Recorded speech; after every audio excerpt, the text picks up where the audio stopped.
जय हिंद साथियों, मैं सचिन एक बार फिर से स्वागत करता हूं आपके अपने यूट्यूब चैनल वल्ली प्रैक्टिस पर। दोस्तों आइए शुरू करते हैं, तीसरे क्लास की तरफ जाते हैं।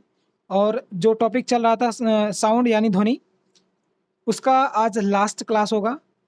वो जो तीसरा टॉपिक था ध्वनि, उसमें 3 क्लास में सब टॉपिक कवर हो गए हैं। ठीक है, आज इस क्लास को ख़त्म कर देंगे, इस टॉपिक को ख़त्म कर देंगे साथ में। और कल से हम शुरू करेंगे 4th टॉपिक प्रकाश, जो लाइट इंग्लिश में कहा जाता है। ठीक है, तो ऐसे करके हम एक एक टॉपिक कवर कर लेंगे। ठीक है, तो चलिए स्टार्ट करते हैं पहले क्वेश्चन से। सॉरी, पहला नहीं, 70 क्वेश्चन हो गए थे पीछे वाले में, इसमें 71वें क्वेश्चन से स्टार्ट करेंगे। 71 क्वेश्चन से आइए देखते हैं। जैसा कि आपको पता होगा, लूसेंट बुक को कवर अप किया जा रहा है। ठीक है दोस्तों, तो आइए स्टार्ट करते हैं। पहले क्वेश्चन 71 क्वेश्चन से स्टार्ट करते हैं। क्वेश्चन क्या कह रहा है? निम्नलिखित कथनों में से कौन सा एक कथन सही नहीं है? ऑप्शन ए, गैसों में ध्वनि तरंगों की प्रकृति अनुदैर्घ्य होती है। बी, 20 हर्ट्ज से कम आवृत्ति की ध्वनि तरंग प्राश्रव्य तरंग कहलाती है। सी, उच्चतर आयामों वाली ध्वनि तरंगे अपेक्षाकृत प्रबल होती हैं। डी, उच्च श्रव्य आवृत्तियों वाली ध्वनि तरंगे तीक्ष्ण होती हैं। सीडीएस 2016 में पूछा गया क्वेश्चन है दोस्तों। सीडीएस अपने आप में एक बहुत बड़ा एग्जाम है, इसमें हर एग्जाम को कवर किया गया है। मैं आपको बताता चल रहा हूँ, बार बार इस पे जोर दे रहा हूँ कि लूसेंट को, इस सेशन को पूरा देखिए। जो सीरीज चलाई जा रही है, इसको आप पूरा कवर अप करेंगे तो आधे से ज़्यादा आपका क्वेश्चन तैयार हो जाएगा। जो पीवाईक्यू का वो फंडा है वो भी साफ हो जाएगा, बाकी आपकी प्रैक्टिस हो ही जाएगी। ठीक है, तो आप लोगों को जवाब देना है और प्लीज़ नोट पैड लेकर बैठिए। जो क्वेश्चन आ रहे हैं अच्छी बात है, जो नहीं आ रहे हैं उसको नोट डाउन करके एक बार फिर से आप थ्योरी पढ़ के फिर से प्रैक्टिस करेंगे, वो चीज़ें समझ में आने लगेंगी। ठीक है, तो आप लोग जवाब दीजिए। 71 का जवाब क्या होगा दोस्तों? आप लोग मेरे क्लिक करने से पहले आपके माइंड में क्लिक होना चाहिए। ठीक है, तभी क्वेश्चन आपको समझ में आएंगे। तो 71 का क्वेश्चन 71 का जवाब क्या हो जाएगा दोस्तों? इसका हो जाएगा ऑप्शन नंबर बी हो जाएगा। 20 हर्ट्ज से कम आवृत्ति की ध्वनि तरंगे प्राश्रव्य तरंगे कहलाती है। ठीक है, आइए आगे चलते हैं 72 पर। यूपीएससी में पूछा गया क्वेश्चन है दोस्तों, आईएएस में 2009 में पूछा गया क्वेश्चन है। क्या कह रहा है? निम्नलिखित में से किस एक प्रकार की तरंग का प्रयोग रात्रि दृष्टि उपकरण में किया जाता है? ऑप्शन ए, रेडियो तरंग। बी, सूक्ष्म तरंग। सी, अवरक्त तरंग। डी, इनमें से कोई नहीं। तो आप लोग जवाब दीजिएगा। 72 का जवाब क्या होगा दोस्तों? 72 का जवाब हो जाएगा ऑप्शन नंबर सी हो जाएगा। अवरक्त जो तरंगे होती हैं, ठीक है, अवरक्त जो तरंगे होती हैं, एक प्रकार से तरंग का प्रयोग यानी रात्रि की दृष्टि में उपकरण में किया जाता है। ठीक है, आइए आगे चलते हैं। क्या कह रहा है क्वेश्चन? 73 के पास चलते हैं। 73 कह रहा है, क्या कह रहा है दोस्तों? निम्नलिखित में से किस एक में ध्वनि चाल सबसे अधिक होती है? ऑप्शन ए, 0 डिग्री सेल्सियस पर वायु में। बी, 100 डिग्री सेल्सियस वायु में। सी, जल में। डी, लकड़ी में। फिर से आईएएस 2006 में पूछा गया क्वेश्चन है। बार बार मैं इस पे जोर दे रहा हूँ कि आप लोग देखिए ये क्वेश्चन कहाँ कहाँ से पूछा गया है, ना कि मैं आपको गुमराह कर रहा हूँ। आप लोग खुद प्रैक्टिस करिए, खुद देख रहे हैं कि किस किस एग्जाम को टचेबल किया है। ठीक है, तो आप लोग जवाब दीजिए क्या होगा। 73 का जवाब क्या होगा दोस्तों? इसका हो जाएगा ऑप्शन नंबर डी हो जाएगा। लकड़ी में क्या होगी? ध्वनि की चाल सबसे अधिक होती है। ठीक है, 74 की तरफ चलते हैं। 74 क्या कह रहा है? एक जेट वायुयान 2 मैक के वेग से हवा में उड़ रहा है। जब ध्वनि का वेग 332 मीटर सेकंड है तो वायु की चाल कितनी है? आपसे वायु की चाल पूछ रहा है। एनडीए 2011 में पूछा गया क्वेश्चन है। आइए देखते हैं। ऑप्शन ए क्या कह रहा है? 166 metre second. B, 66.4 metre second. C, 332 metre second. D, 664 metre second. 74 का जवाब दीजिए आप लोग। 74 का आंसर क्या होगा दोस्तों? 74 का जवाब आप लोग दीजिए, क्या होगा? ऑप्शन नंबर डी हो जाएगा। ठीक है, 664 मीटर सेकंड हो जाएगा। ठीक है, 75 की तरफ चलते हैं। लगभग 20 डिग्री सेल्सियस के तापक्रम पर किस माध्यम में ध्वनि की गति अधिकतम होती है? क्या होगी? सीजीपीएससी 2005 में पूछा गया क्वेश्चन है। आइए ऑप्शन देखते हैं क्या कह रहा है। ऑप्शन ए, हवा। B, granite. सी, पानी। डी, लोहा। ठीक है, तो आप लोग 75 का जवाब दीजिए, क्या होगा? 75 का जवाब जाएगा किसके तरफ जाएगा दोस्तों? ये हमें इशारा कर रहा है किसके तरफ? ऑप्शन नंबर डी के तरफ, यानी लोहा के तरफ। ठीक है, इसका आंसर हो जाएगा ऑप्शन नंबर डी, लोहा। आइए अगले क्वेश्चन की तरफ। 76 कह रहा है कि जब एक जैव पद्धति जिसमें प्राश्रव्य ध्वनि का उपयोग किया जाता है, एक जैव पद्धति जिसमें प्राश्रव्य ध्वनि का उपयोग किया जाता है, किसमें किया जाता है वो पूछ रहा है। ऑप्शन दिया, सोनोग्राफी में, ईसीजी में, CEEG में, D एक्सरे में, ठीक है। RS और RTS 2012 में पूछा गया क्वेश्चन है। 76 का जवाब आप लोग दीजिए। 76 का जवाब क्या होगा दोस्तों, आइए देखते हैं। इसका जवाब हो जाएगा ऑप्शन नंबर ए हो जाएगा, सोनोग्राफी, ठीक है। आइए 77 की तरफ चलते हैं। 77 क्या कह रहा है दोस्तों, 77 कह रहा है कि निम्नलिखित में से कौन निर्वात में गमन नहीं कर सकता, ठीक है। क्या पूछ रहा है, निम्नलिखित में से कौन निर्वात में गमन नहीं कर सकता। झारखंड PCS में पूछा है 2024 में दोस्तों, लेटेस्ट क्वेश्चन है। आप लोग इसका जवाब देंगे, क्या होगा जवाब। ऑप्शन नंबर की तरफ चलते हैं। ऑप्शन नंबर ए कह रहा है कि प्रकाश, और बी उष्मा, सी ध्वनि, डी विद्युत चुंबकीय तरंग, ठीक है। तो आप लोग इसमें जवाब दीजिए। 77 का जवाब क्या हो जाएगा, 77 की तरफ हम रुख मोड़ते हैं, इसका जवाब क्या होगा आप लोग बताइए। इसका जवाब हो जाएगा ऑप्शन नंबर सी हो जाएगा, ध्वनि हो जाएगा, ठीक है। आइए अगले तरफ 78 की तरफ चलते हैं। यदि UA और UW तथा US क्रमशः वायु जल एवं इस्पात में ध्वनि का वेग होगा, क्या होगा दोस्तों। ऑप्शन नंबर क्या होगा, 78 का जवाब दीजिए आप लोग। 78 का जवाब हो जाएगा ऑप्शन नंबर ए हो जाएगा, ठीक है। ये भी PCS 2006 में पूछा गया क्वेश्चन है। आइए 79 की तरफ चलते हैं। ध्वनि तरंग किस माध्यम में नहीं चल सकती, जो ध्वनि की तरंग है वो किस माध्यम में नहीं चल सकती दोस्तों। BSSC 2016 में पूछा गया क्वेश्चन है। BSSC 2016 में पूछा गया क्वेश्चन है। आइए ऑप्शन की तरफ चलते हैं। ऑप्शन क्या कह रहा है, ए ठोस माध्यम, बी द्रव माध्यम, सी गैस माध्यम, डी निर्वात माध्यम। 79 का जवाब क्या होगा, आप लोग जवाब दीजिए दोस्तों। 79 का जवाब हो जाएगा, क्या होगा मेरे भाई, ये होगा ऑप्शन नंबर डी, निर्वात हो जाएगा, ठीक है। आइए अगले क्वेश्चन की तरफ चलते हैं। क्या कह रहा है 80 नंबर क्वेश्चन। 80 नंबर क्वेश्चन कह रहा है, वह उपकरण जो ध्वनि तरंगों की पहचान तथा ऋजुरेखन के लिए प्रयुक्त होता है वह क्या कहलाता है। वह उपकरण जो ध्वनि तरंगों की पहचान तथा ऋजुरेखन के लिए प्रयुक्त किया जाता है उसे क्या कहा जाता है। Option A radar, B sonar, C पुकर, डी इनमें से कोई नहीं। कब पूछा गया है, SSC 2012 में पूछा गया है दोस्तों। कब पूछा गया है, SSC 2012 में पूछा गया क्वेश्चन है। आप लोग को हर एग्जाम इसमें देखने को मिल रहा होगा कि हर एग्जाम को कवर अप किया गया, छोटे से लेकर बड़े एग्जाम तक। तो 80 का जवाब क्या होगा दोस्तों, 80 का जवाब हो जाएगा ऑप्शन नंबर बी सोनार, ठीक है। आइए 81 की तरफ चलते हैं। श्रव्य ध्वनि तरंगों की तुलना में प्रश्रव्य तरंगे, ऑप्शन ए उच्चतर गति की होती हैं, बी उच्चतर आवृत्ति की होती हैं, सी अधिक लंबी और तरंग दैर्घ्य की होती हैं, डी उच्चतर गति और उच्चतर आवृत्ति दोनों के लिए होती हैं। NDA 2019 में पूछा गया क्वेश्चन है। आप लोग जवाब दीजिए, क्या होगा दोस्तों। 81 का जवाब हो जाएगा, क्या होगा ऑप्शन नंबर, क्या होगा दोस्तों, ऑप्शन नंबर बी हो जाएगा इसका, ठीक है। ऑप्शन नंबर बी हो जाएगा। आइए 82 की तरफ चलते हैं। 82 क्या कह रहा है, 82 कह रहा है, क्या कह रहा है दोस्तों, तरफ चलते हैं। 82 क्वेश्चन क्या कह रहा है, इको साउंडिंग का प्रयोग किया जाता है। जो इको साउंड है उसका प्रयोग किसमें किया जाता है। ऑप्शन ए ध्वनि में कंपन उत्पन्न करने के लिए, बी ध्वनि की आवृत्ति बढ़ाने के लिए, सी समुद्र की गहराई मापने के लिए, डी इनमें से कोई नहीं। RRB 2009 में पूछा गया क्वेश्चन है। आप लोग जवाब दीजिए। 82 का जवाब क्या होगा दोस्तों, 82 का जवाब हो जाएगा ऑप्शन नंबर सी हो जाएगा, समुद्र की गहराई मापन के लिए या मापने के लिए, ठीक है। आइए 83 पे चलते हैं। एकास्टिक विज्ञान है, जो एकास्टिक विज्ञान है वो किससे रिलेटेड है। ऑप्शन ए प्रकाश से संबंधित है, बी ध्वनि से संबंधित है, सी जलवायु से संबंधित है, डी धातु से संबंधित। RRB 2009 में ये भी पूछा गया क्वेश्चन है दोस्तों। अब तक जितने क्वेश्चन कराए किसी न किसी एग्जाम में आपको देखने को जरूर मिल रहा होगा। हर एग्जाम में पूछा है, किसी न किसी एग्जाम में जरूर पूछा गया है और भविष्य में भी आने वाले एग्जाम में पूछे जाएंगे। यानी PYQ तो हमारे लिए रामबाण का काम करता है, इसलिए हमें PYQ को कंठस्थ करना बहुत ही जरूरी, बहुत ही कंपलसरी है, ठीक है। PYQ अगर आपने रट लिया या आपने अपने मन में बैठा लिया, अच्छे से याद कर लिया, तो आपका प्री कोई नहीं रोक सकता। ये मैं गारंटी के साथ लिख के देता हूं दोस्तों कि अगर PYQ आपको अच्छे से याद है, 10 से 12 क्वेश्चन के 10 से 12 ईयर के अगर साल के जो भी PYQ कराए गए हैं एग्जाम के द्वारा, वो एग्जाम के द्वारा जो कराए गए PYQ है वो आपके अगर कंठस्थ आपके माइंड में है तो प्री तो नहीं रुक सकता। मेंस की बात अलग है, बाकी प्री तो नहीं रुकेगा, ये तो मैं अच्छी तरह जानता हूँ और आपको भी पता होगा।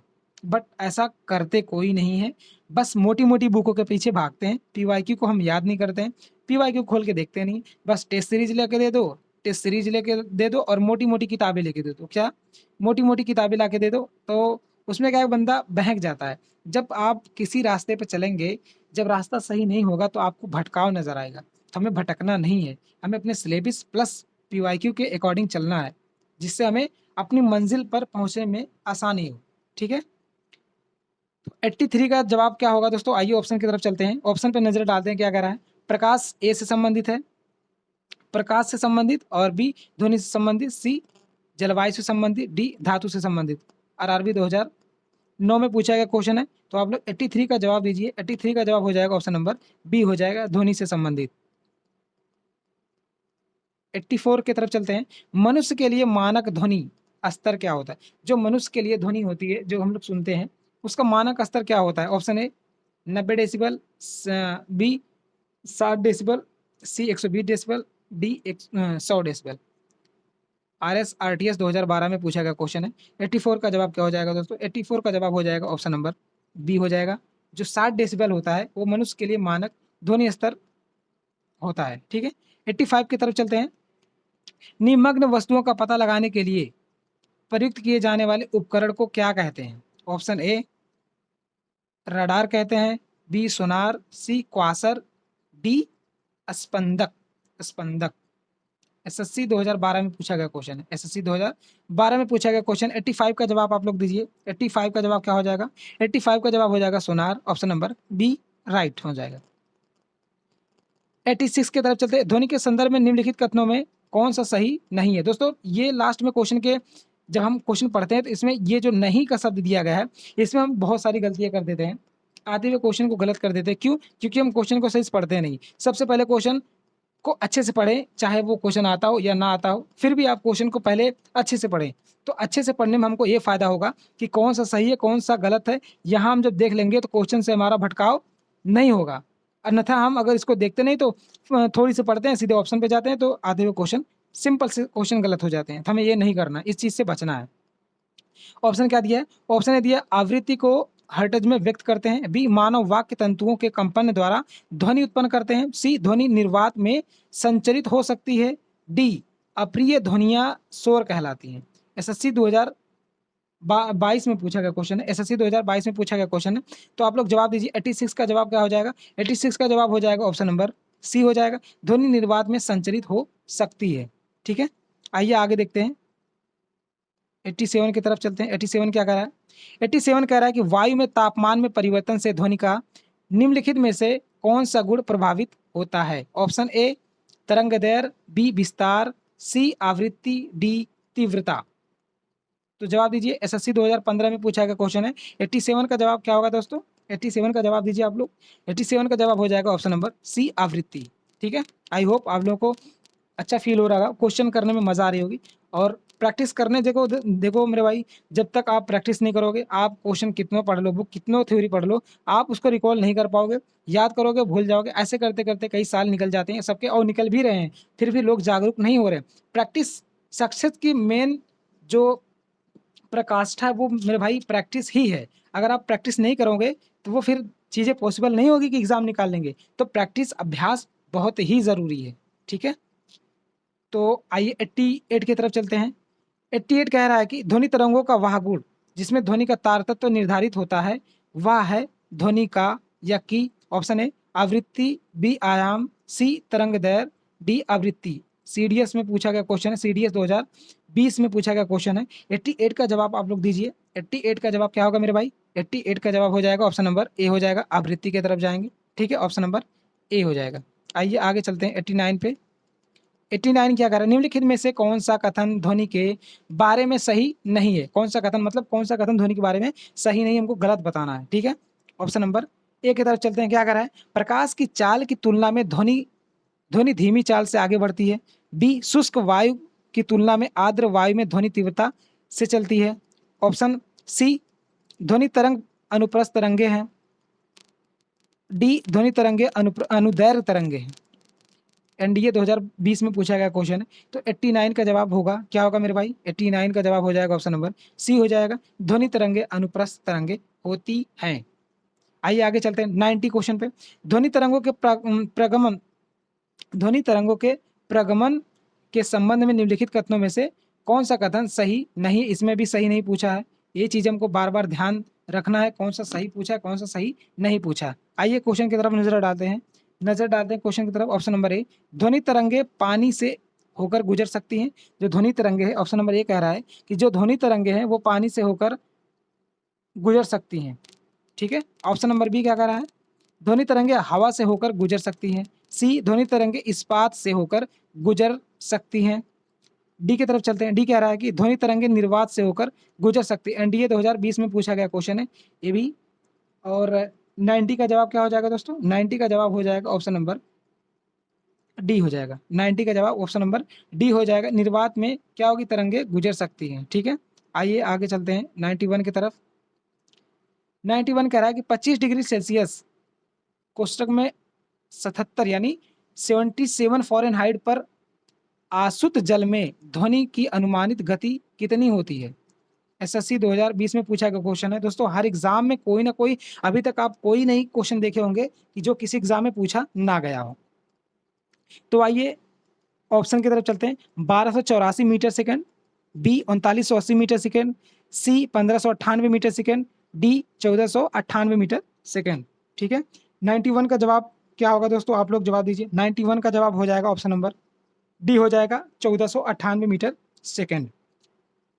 92 क्या कह रहा है, 92 पे नजर डालते हैं। ध्वनि तरंगों का वह गुण जिससे ध्वनि का तार तत्व निर्धारित होता है, वह ध्वनि है, वह ध्वनि की, यानी का या की, जो भी है, आप लोग जवाब दीजिएगा। ऑप्शन नंबर है आवृत्ति, बी आयाम, सी तरंग दैर्घ्य, डी तीव्रता। 92 का जवाब क्या होगा दोस्तों, 92 का जवाब हो जाएगा ऑप्शन नंबर ए हो जाएगा, आवृत्ति हो जाएगा। ठीक है। आइए 93 की तरफ चलते हैं।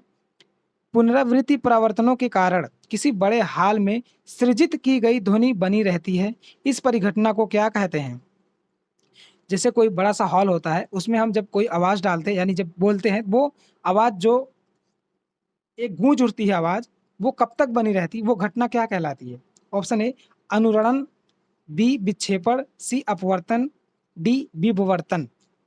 एनडीए 2021 में पूछा गया क्वेश्चन है दोस्तों। एनडीए 2021 में दोस्तों कोई भी एग्जाम पूछा जा रहा है, उसमें फिजिक्स यानी जो साइंस का पोर्शन है वो बहुत ही ज़्यादा दे रहा है। कम से कम 15 से 20 क्वेश्चन एवरेज आपको मिल ही जाएंगे किसी न किसी एग्जाम में। हर एग्जाम में इसका लेवल हमेशा आगे रहता है, फिजिक्स का और बायो का, यहाँ से क्वेश्चन ज़्यादा निकलते हैं। इसलिए हमने इस पहले टॉपिक को हम पहले सब्जेक्ट यानी फिजिक्स से स्टार्ट किए हैं ये सेशन को, और टॉपिक वाइज आपको अच्छे से कवर अप करा रहे हैं। आज तीसरा टॉपिक कंप्लीट हो जाएगा, कल से हम लाइट यानी प्रकाश से स्टार्ट करेंगे।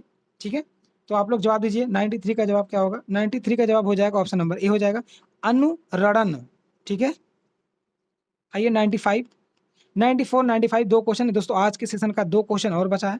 ध्वनि तरंगों के दो क्रमागत संपीड़नों के बीच की दूरी को क्या कहते हैं। झारखंड पीसीएस में 2024 में पूछा गया क्वेश्चन है। झारखंड पीएससी 2024 में पूछा गया क्वेश्चन है। Option number A wave number, B आवृत्ति, सी तरंग दैर्घ्य, डी आयाम। तो क्या होगा दोस्तों इसका आंसर, आप लोग जवाब दीजिए।